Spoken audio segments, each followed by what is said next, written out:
जब हमारी कांग्रेस की सरकार थी तो हमने आजादी के पहले का स्वर्णिम भारत और आजादी के बाद का स्वर्णिम भारत 11वीं और 12वीं क्लास में पुस्तकें चालू की थी और राजस्थान की शौर्य परंपरा, परमवीर चक्र प्राप्त करता,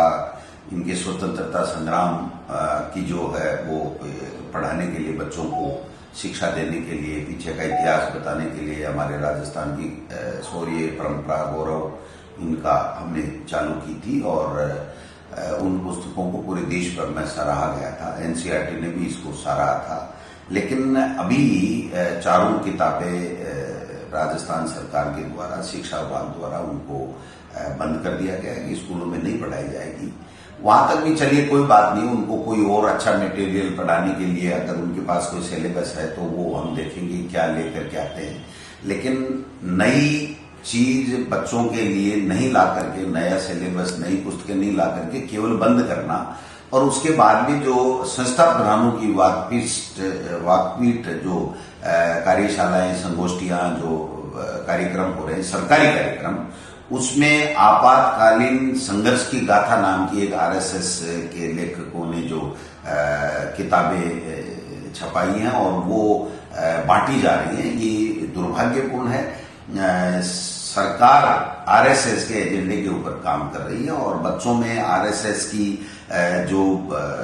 विचारधारा है उसको थोपने के लिए और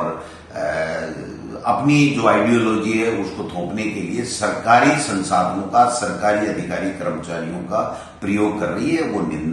निंदनीय है और मैं समझता हूं कि इस प्रकार से सरकार आरएसएस के इशारे के ऊपर ही शिक्षा का बंटाढार कर रही है। शिक्षा के क्षेत्र में जो नवाचार होने चाहिए, आज देश कहाँ चला गया है। ग्लोबलाइजेशन का जमाना है,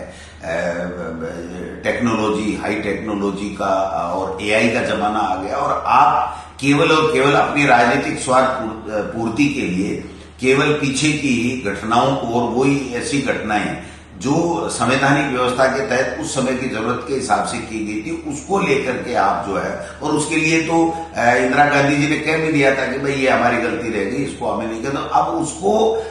बार बार सरकारी शिक्षकों के माध्यम से सरकारी इंस्टीट्यूट में बांट करके और नफरत फैलाना, दुष्प्रचार करना,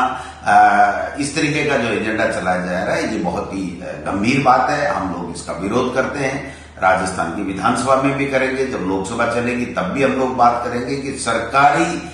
कार्यालयों का प्रयोग सरकारी अधिकारी कर्मचारियों का आरएसएस के प्रचार के लिए नहीं किया जा सकता, नहीं किया जा सकता, नहीं किया जा सकता।